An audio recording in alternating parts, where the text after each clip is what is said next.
Hi, everybody. Happy Sunday. I'm Wendy. I'm Lori. I'm Katie. And welcome back to the Front Row Show. Created by fans for the fans.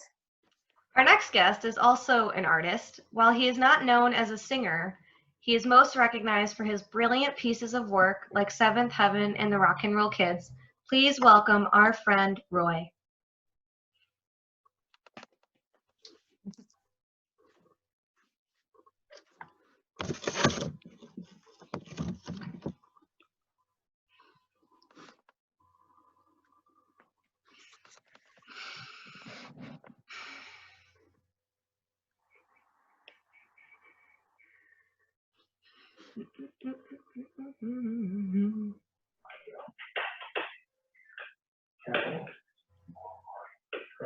Hello, hello. Oh, there you go. You're getting picked up on my Bluetooth. Ah. Hey. We don't see you. We don't see you. Not yet. Okay, let's see. I wonder how. Let's see what we do. Do you have something that says start video? There we There we Yeah. go. Woohoo! Hello. Look at that go. background. How are you doing? Look at you. Yeah, cool. that is virtual headquarters. That's awesome. Your book love- basically features really cool insights to where the rock and roll kid lives. Okay, cool. That's Wow. Fun. Oh, sure. Thank you, guys. Yeah. We're on your team, man. I love it. Thank you. Thank you. good. So how are you doing? Your work. That's why I was like, should I start promoting this, or what should I do? And I'm like, now I know. Now I'm keen. Okay. So Aw. is everybody at home? Yeah. Safe, quarantined? Yeah. Yep. Yeah, It's a I'm glamorous tired life. of being at home all the time, but Yeah. I had a head start from you guys, so I'm kind of even a little more used to it. Yeah. You look good though. True. How are you doing though? I had to stay at the hospital for what it was, 3.5 weeks. Thank you. The hair is so bad. Yeah, it's coming in. I like it. I love I it. do. I like it. Very cool. Well, thanks for joining us. We're so excited. Trying to get the logo my head's in the way of the logo. No, it looks good. I know, Yeah. this was fun. We have some questions I for you. love the whole thing. Front row, it's a great name and everything. It's perfect. Well, we can't take all We're the always credit. in the front row. It was- For the most part. It was Jeff's idea, so we can't take all the credit. So But got some questions for you.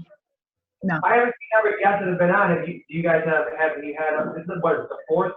Am I the third or fourth interview? yep, Or where am I now in the line? you Fourth. are. Fourth. Fifth. Yes. So Fifth. we Yeah. did Holly Ann, and then we have Holly Ann's video. I know you guys are on with Jeff. Yes. Jeff was our first one, yeah, and then we have a special. We're premiering Katie's one. freezing. This. Katie's going in and out. Yeah, Katie, you're freezing. Hold on. You guys go ahead. I'll fix it. We did 2 more interviews after Jeff and Holly Ann. Okay, great. So we're spacing those obviously all out. We're not going to say who they were. It's a surprise every week. That's really good. I love how you guys do that. That's actually how I originally was doing a lot of my books, or when I did a lot of t-shirts way back, before, I would always hold 2 or 3 designs back. So that way I could always release something new every month. So it kept it in. Yep. And I could never fall behind. That's true. It's a good way to do it. Now it's a little bit trickier because it takes so long when I'm doing a book. It takes so long just to make one. Like I really have to put, 3 or 4 together and then hold them back for a long time to work that way. But I'm comfortable right now doing 2 at a time and then releasing them, and then 2 at a time and releasing them. So that should be fun. That's what I'm doing now with the new Rock and Roll Kid book. So there's 2 of them done. Well, I shouldn't say they're completely done. The second one is still illustrations I'm working on. They should be done in 2 weeks, and then I'll have 2 new books available shortly. But you know, we're all waiting for the season to open up and for the boys to start playing. And everything. Yes. How did I'll you? discuss that stuff with them too because it's always that fun release. You know, I like put them out online. How did you come up with Yeah, these? episode 1. Woohoo! How did you come up with these? Whose Cool. idea was this? Was this your idea or was this Richie's? The whole rock and roll kids thing. So I think everybody has a little bit different story maybe from how it started, but how I got into it was back in 2016 when I had done my Legends of 16 book with the Cubs. I went to breakfast one day with Michael Lachey, and we're sitting there at the restaurant, and he said to me, hey, you know, I've been talking to Richie, and he and I were discussing it would be kind of cool. We thought if we did like a little book maybe or something of us as when we were kids. What do you think of that idea? And I said, that's a really cool idea. I like that. Let me sit on that for a while and see if I can come up with something. And so I did. I kind of sat on it for a little bit. You know, I needed to come up with ideas. But I knew, you know, obviously everyone's going to be involved. You know, I got to get all the guys on board. I don't want to do something that's just, you know, I'm just doing this and they're not with me. So, of course, Richie's the guy in charge of working with Seventh Heaven, the brand name and everything. So, you know, I talked to Richie, and he, of course, he loved the idea. He's like, yeah, Mike and I were discussing it. And he also told me at the time that he and Adam had discussed it. So it was my guess. You know, I think that Adam and Richie probably discussed it. Adam's got a great background. If you guys know or don't know, with licensing different music, and actually did a bunch of children's music prior to even being in Seventh Heaven, which is really cool. So we already had a little bit of a background doing that, and then you combine Richie with all the stuff that he does. So they put the idea together. They probably talked, you know, together with Mike. And before you know it, it came to me. And I kind of, like as I said, this was probably, I'm going to say like in the month of, you know, in the summertime, June or July. I waited all the way for the cruise that year to really come up with ideas and be presentable. And I brought it up with Adam on the cruise, and of course Adam was 100% go. Loved the idea.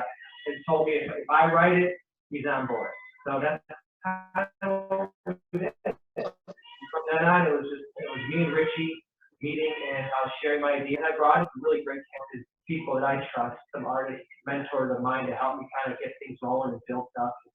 But you're talking big time artists, guys that have been in the artist world, the comic book world, professionally working for Marvel Comics. Another guy that works with Disney as a freelancer, working on Lilo and Stitch and Brother Bear, and another guy that just recently worked on Frozen 2, Moana. These are like big people that really were coming in and taking a look at what we had going, which was really fun. And they're still part of the, you know, my one main friend Rob, he's still a big part of helping me all the time. And the other guys are always there when I need some help, you know. And when the time comes, if we can pull some buttons and triggers, we'll see what they can do for us later. But it's been a lot of fun, and Richie's so great. We've always had an awesome working relationship. I've known him now for 10, 11 years. And from day one, he's kind of always given me the reins of when I have an idea and telling me to run with it. And of course, I'm very, very mutual. I always am willing to share and get his ideas, and we respect each other's ideas. And I think because of that, because I have a similar work ethic, you know, if I have the idea and he gives me to go, I don't sit on it. I go. And I think he appreciates that. And so with that, he allows me to do it. And it's been easy for me as an artist. It's great when someone says, here, do what you can do. You know, because otherwise it's hard. When people put restrictions on you, it's tough, you know. And when I'm working with 5 other people, it's like, whoa, you know, who will want this? Who won't want that? But for the most part, everybody's cool. They let me do what I want.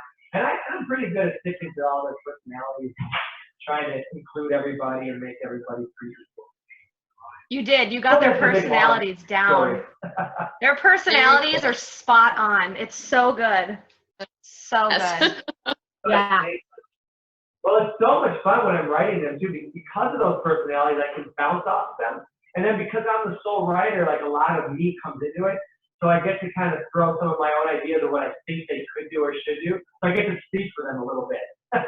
But I do try to play mostly up who they are, you know. And I play on, you know, I let Nick kind of be the disgruntled guy a little bit more than most people, and Adam gets to be the goofy guy, and you know, Mike's a little bit more on top of it. He's always being analytical, and Richie's kind of like the guy in charge.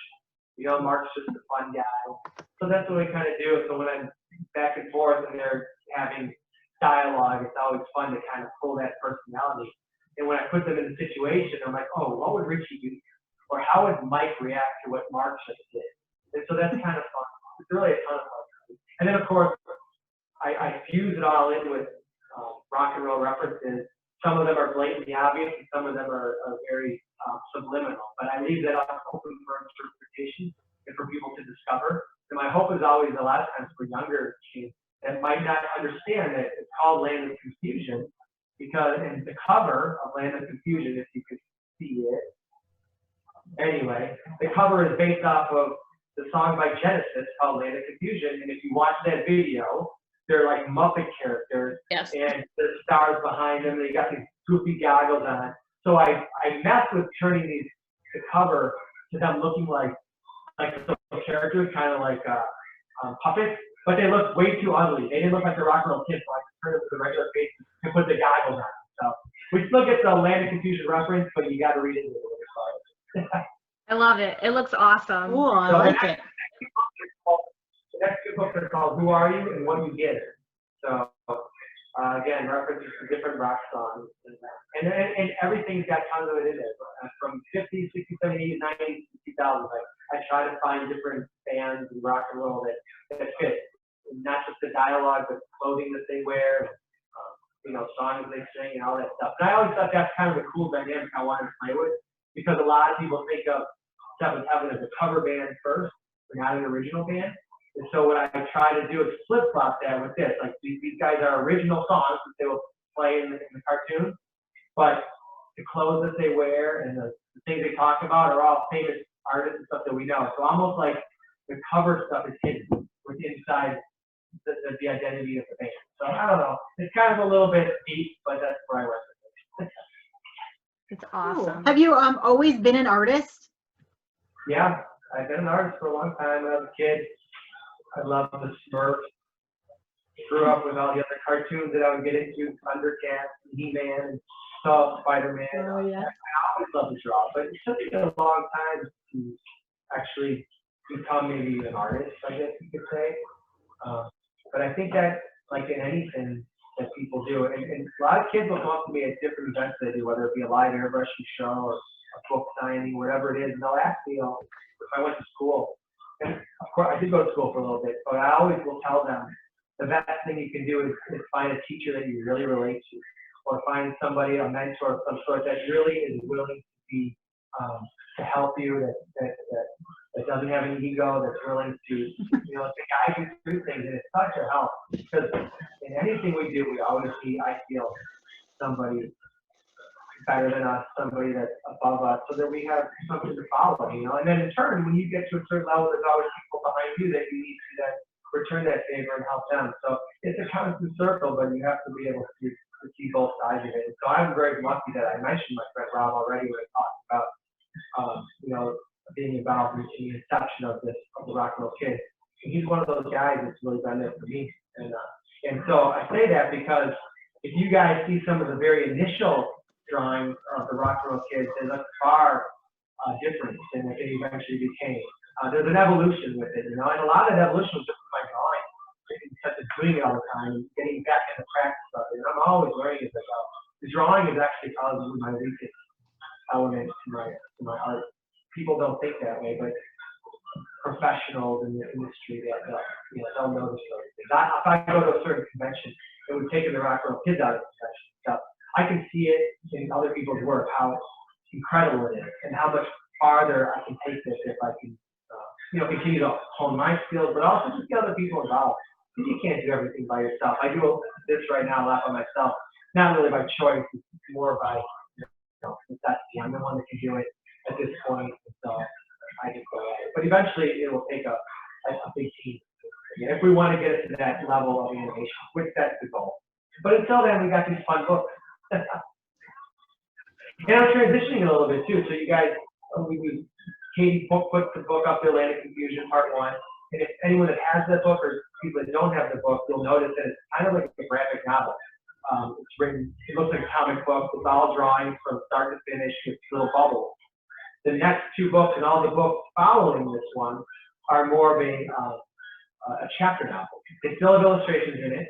They're still really fun, but it's more of a chapter novel book. So it encourages, I think, kids to read more than just look at pictures. So I kind of wanted to go that way, and especially when I look at the guys involved, mainly Richie and Adam, both have young kids Yeah, they who do. are at that age, perfect age for that type of book. So I'm like, that's why I wanted to gear it towards that way. And it's easy then too for us adults to read too. It's like a little bit more compact. So it's really interesting. So I'm excited about it because they look really good. And I can pump them out a little bit faster this way too. So because I get so many stories. They're all like, right now, the majority of them are little short synopses of each story. But as I write them out fully, it's really cool because the whole thing unfolds in this giant world that's behind me. It's pretty immense. So. How do you come up with your stories? Oh wow, that's a great question. So a lot of it, like you just asked, like when I was a kid, if I would draw or if I always drawn, because I've got such an imagination, a great background of shows that I used to enjoy and I used to watch. There's a lot of inspiration in that, and it's so crazy because a lot of times when I'm drawing something or come up with a concept, it's very reminiscent of something that I've already seen, or something that I've watched. You know, of course I have my own play on it, or it's unintentional that it came up that way, but I will remember, oh yeah, this reminds me of an episode in The Smurfs where the time machine went crazy. I'm like, oh, that's where I'm getting it from somehow. It's like channeling through me. But I've often used this crazy analogy that I like, that I say, hey, every story in the English language, every chapter, every full story, every word comes from the same 26 letters, you know? So that's what it looks like. So there's a lot of stories that are the same, but it's how you interpret your stories, how you put those characters in that environment and how they react to each other. That's what really makes everything its own uniqueness. And so I get these fun ideas, probably derivative of everything that I watched and listened and continue to be around. And then I just turn it into my own stuff based on these characters. And that's what makes it so fun. The characters actually become, just like in any movie, you love the character, you can always watch it anyway, you know? And that's the best part. And a lot of times I'll debate, it's fun to debate some things like, oh, what's the best sitcom ever, what's the best this ever, you know? And I usually find the ones that I like the best have just great characters, you know? Whenever you got great characters, like, you can put them in any environment and it just works. So that's what I try to do. I love characters, whether it be the Rock and Roll Kids, or my Mini Martians, or creating parody characters like the Cubs and Legends of 16 Years of White Sox and 05. It's always characters. It's always been characters. I love it. It's hard for me to give characters up. I've done tons and tons of murals in my life. Very rarely will I put an original character in someone's mural, so I feel like my baby. Yeah, I really gotta like it in this.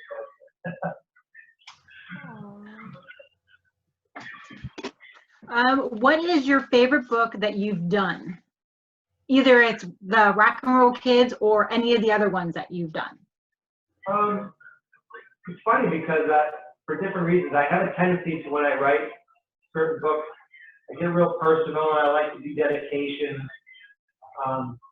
My Mini Martians are my babies. They're the ones that I started a few years back, and I met some great people. My licensing agent that I met, she believed in me from the first day I met her. She's a great friend to this day, and just inspiring. So Lisa is her name, and I think of Mini Martians, I think of her, I think of my kids, when I think of them, I think of, so many great times in my life. So I love them. And then there's a huge story behind them too, and that's continuing to come out. For the Cubs, it was crazy. Legends of 16, I was always a baseball fan. My brothers grew up with that. That was huge for that to happen, to get to dedicate that. That was a huge the Rock and Roll deal. Kids, I mean, how can I not love my friends in that band, and then you guys and everybody else? Seventh Heaven, is, you guys know, we feel like we're huge fans, no matter what. And so to be a part of that is giant. I really love just being able to share that with everybody, and I try really hard. You'll see it in books 2 and 3. There's friends, there's family members, there's friends of the band, there's casual, there's people that I will infuse into these stories forever and always. And sometimes they're characters that will, come back and forth through different episodes. Other ones appear once, but I try to find faces, you know, even if it's just a face in a crowd somewhere. But you're like, oh, there's Katie right there, you know, or something. Yeah. So and when I do those things, I'll let people know. But for the most part, it's fun. And you guys have seen it on some of the like the little buttons we have at the Yes. the shows. Got Yes. some talent buttons and some Jim and Becky Fogos buttons. And, so I got lots of ideas and lots of people already drawn and ready to go. But again, it takes time to put the stories together and edit. Oh my gosh, it's so annoying. But it's worth it in the end, you know. It's so That's worth good. it. I wish I could just get them all out there right now, because from start to finish, it's a really cool story. But they're, you know, episodic, so you got to do one book at a time. Oh, yeah. Cool. All right, so I've got something for you from memory, remember? Yes, I love it. I love Yes. it. Now, that's cool because Tamara just, you know, recently did one of her Facebook Live concerts, one of her virtual concerts, and she was wearing an airbrush shirt that I made for her way back, and I'm going to say, I don't think I mentioned it in her post, but I believe it was probably 2010.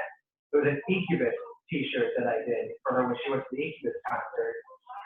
But it was just cool because here's a shirt that's, you know, 10 years old now that she still has, and the one you're holding was probably close to about that time period, probably about 2009, 10, or 11 when I made that shirt. Yeah, because I'll be seeing them 10 years, so it's got to be, yeah. That's about the time. And again, it's another one of those shirts and designs where Richie, again, he just trusts me he trusts me with the integrity of his band and what I do to help promote. I've always. All the girls still have these pants with their names on. They still wear them. I mean, that's how, these got to be at least 6 or 7.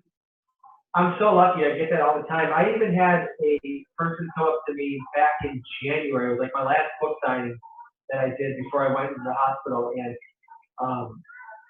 I didn't know him, of course. He was probably 22 or 23 years old. He came to the Arcata Theater, and he came specifically to see me. And he walked up and he said, Roy, you probably don't remember me. He's like, but I bought a shirt from you, an airbrush shirt at the Taste of Plainfield or whatever it was. It wasn't Taste of Plainfield, but way down in Plainfield, whatever the fest was called. And he said, when I was 12 years old. And he goes, I've been following you on Facebook ever since. And he wanted to buy my book and get it signed. So I thought, that's so cool, you know, I'm this 12-year-old kid. And I know why. It's because I don't remember exactly him, you know, to my perfect memory, but I probably engaged with him for a good hour talking, because I've always had that nice, unique way. And it's one thing about the Bar Mitzvahs that I've always loved, is that if you're not familiar with a party like that, a lot of times I'm surrounded by 50 kids, 100 kids, and it's a big rah-rah, there's a lot of dancing, it's really a big social thing. But not every kid is very social or very, you know, excitable. Some of them need a little bit more privacy, they're a little bit laid back. And I've always had this little comfort zone that I've been able to offer them. You know, unintentionally maybe, they just seem to randomly get drawn by me. And I've always been really good, I hope, at being able to allow them to just, you know, be relaxed around me and give them a little safety zone where they don't have to be with that crowd if they don't want. They just want to hang and be over here, they can. And I think that's kind of what happened with that kid one time. He just made a connection at the festival, and hopefully it looks like I made an impression. And that's all you can hope for, right? You make an impression with people. So, Oh, yeah. so that was good. Yeah. Nice. Whew.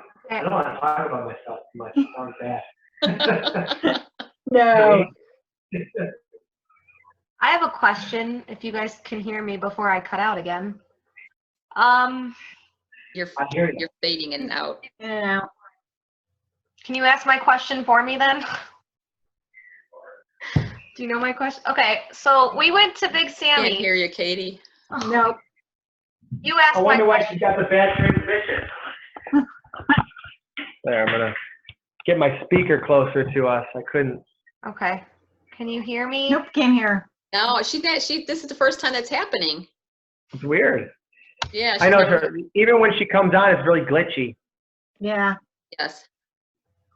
Okay, well, I guess we go to Big Sammy's, and you showed us your artwork is displayed on the cups Yep. and all that. Like, how do you feel about that, and how did you become friends with Sammy? Oh, Big Sammy. So I've known him well, I haven't known him for years. I've known of him for years. I grew up in Elk Grove. His first restaurant was in Elk Grove. So when I was younger, I'd go to the restaurant and get stuff, and I would say hi to him. And of course, my parents would go. And so he's really good at recognizing people. So I would go and say, hi, Sammy, hi. And he'd say hi. We didn't really know each other by name. I live west now for years, and his store in Elgin, I've been going to that for a couple of years, of course. And same thing, hi, Sammy. And he kind of casually knew me. But I always thought he's a great guy, nice guy. And last summer, I really wanted to try to find a unique way to get the Rock and Roll Kids out there a little bit more. And so I approached Richie about, hey, if I go out and find people interested in placing ads where I can merge the Rock and Roll Kids with their business, would you be willing to put them in the newsletter? And he said that's a great idea.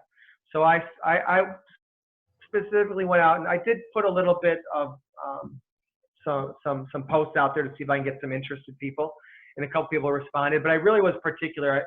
Again, I talked about the integrity of the band. I talked about the integrity. I always want to make sure that we're working with people that are similar, and what's good for us has to be good for them. Same deal, So what I found in Big Sammy is just that him and his wife, Rosalie, they're just great people.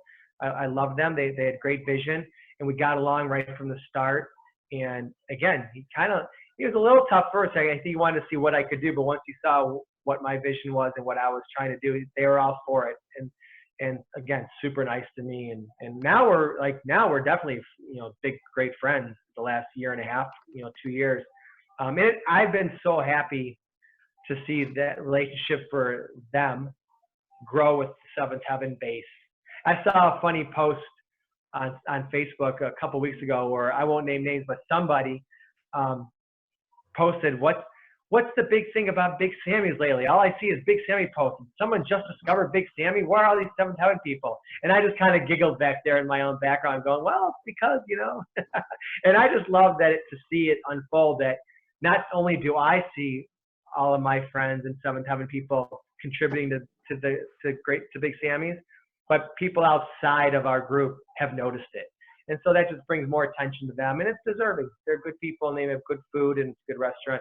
And I hope it worked with some of the other people that we did ads for too. I think it does. And we would have done the same this summer had, the pandemic not gotten in the way. So we'll see what happens, but there's always room to involve more people. And again, if we can help them and they help us, it's a great relationship. So that's the Big Sammy story. Yeah, we hung around with him on the cruise. Yeah, that's great. I know. I totally would have hung with you guys on the cruise and Big Sammy if I could have gone, this time. But Bliss and I had to stay back, of course. So, but it's okay. Maybe another cruise when all of this other stuff one day goes away. We'll see how that all works out. I still got to be careful no matter what with all my stuff. So I got to, I got to err on the side of caution more than most still. But that's okay. That's okay. But you look great, though. Yes. Thank you. Well, I'm doing really good. If you guys have seen the post, for people that haven't seen me post stuff, there's good news because I'm 100% in remission, which is awesome. Great. Yes, I'm not cured by any means. The disease doesn't go away, but right now it's great because I feel great. It's not showing itself. It might not show itself for 2, 3, 4 years. Who knows? And in the meantime, I don't let it bother me. I just keep going forward. And again, look at you guys are wearing these awesome shirts. How could someone like me not want to keep going when I get all the support and the love? I mean, it's unreal. I wish everybody in the world could get that stuff, and everything going on in the world right now. I wish they could get the same amount of respect and love. Oh, yes. Hopefully we're all working that way together. Hopefully. Yeah. So this is a good circle we have, and let's grow our circle. Yes. Yes. Sending you love. Yes. So I feel like this interview is all about me, but do I get to ask you guys questions too, or no? Sure. What question do you What do you have? have? Wow, look at this. Well, maybe I don't need to ask too many questions. One of the fun things, of course, that you guys know that I was a part of before all this happened was the Seventh Heaven documentary. So I guess I don't want to ask you guys too many questions because I don't want to. I would love to have those in the documentary, which we have some already. So I don't want to ruin some of that stuff that we have footage of, you know. But we'll be jumping back on that project really soon. Again, I talked to Richie about that stuff, and Jim Obos and Jeff Dobbs and the four of us have really been the main people putting that together. Nick Cox has helped us out a lot, and Dino's helped us out. And other than that, that's kind of like our little crew, and we've been putting this thing together. And everybody's been so great. And we got really far until everything stopped us. I got stopped first, but everybody knew where it stood. You know, I couldn't really continue with the interviews and stuff until I got healthier. But everybody was really good and waited for me. And then of course this all happened, and now we got to wait a little bit longer. But we'll get past that part too, and we'll jump back on it. So it'll be fun. I can't wait to see, you know, how that gets put together. I keep telling Richie all the time I'm going to be sitting right next to you because I got to make sure that everything I want in it gets in there, which he's the boss, but still, I'm going to be pushing. I spent a lot of time writing, you know, a lot of things and putting it together so it'd be easier for him. And hopefully it all works out good. And again, everybody's been a great part. Jeff, he's been super awesome with everything. Jim is incredible, and everybody involved. So it's really fun. Yeah, the interviews were fun. Yeah, weren't they fun? And again, we have a lot more to do. We got other people that have been waiting to put that together, but we're close, you know. And then it just becomes a time of editing it and all the other stuff that gets involved. You know, I have a certain vision personally, just because of the involvement that I have, and I'd like to see how. And then Richie's the guy that does the bulk of the editing. So how the final product comes out, I want to see how we develop that. I get this whole artistic thing going. Well, I want certain color keys, and you know, but we'll see how far we get with that and all these effects, and you know. But at the end of the day, you know, that's all fluff. To me, the most important part about that is telling the story. And like I said, way back when we first started talking in this interview, the characters, and the characters obviously are the 5 members of Seventh Heaven, but it also is much bigger and broader too. It's everything that encircles Seventh Heaven. So I want to make sure that story gets told really, really, really well, and it's not just a blur that goes past us. Oh, there's another, you know, a scene. I want it to really hit home with people. So that's what we're aiming for, and we'll see. I can't wait. I can't wait to see it. Yes. I know. That'll be fun to see. I hope when you guys get to interview Richie about that, or if you interview Jim, you know, they'll have some I don't know if Jeff talked much about it. I don't recall. But I'll ask them about it, of course, if you interview Richie or Jim next, or Dino, because they've got some good insight too on it. You know, it'll be really cool. Definitely. Yeah. Gave us some ideas there, right, girls? Yeah. Right, there you go. Yeah, throw that in there. And when we get off camera, if you need more ideas, I'll be happy to send you stuff. Awesome. Oh, Tell me who good. you're interviewing, and I'll help throw some questions your way. Sounds good. I like it. Sounds good. But Perfect. yeah, since it is kind of running short on time, Yeah. but we want to thank you for joining us today. Thank you. Thank you. You're welcome. Thank I you. love being a part of it. Hopefully I didn't talk too much. I feel like you guys needed more questions, but sometimes I've been rambling. No. No. No, that's it's all good about because, yeah, it was all about you. That's why you were here. We wanted to find out how you're doing and what you're doing and how everything came about for you. Thank you. Yeah, everything's going well and just working away like we just discussed. And I can't wait for the new books to come out. So about 2 more weeks, they should be ready. And then we'll decide if we're going to put them on Amazon right away, or which I probably will, because you know, if people want to order them ahead of time, they can get it. Otherwise, the first shows that Seventh Heaven starts playing, we'll have them out there at the merch booth, and we'll be you know, spreading the word. So it should be exciting, an exciting summer. Let's hope. You know. Oh, let's hope. Let's hope, but we'll see. You know, until then, like I said, at least if it's you know, on Amazon, or we talk about it, at least there's an opportunity for everybody to be a part of something.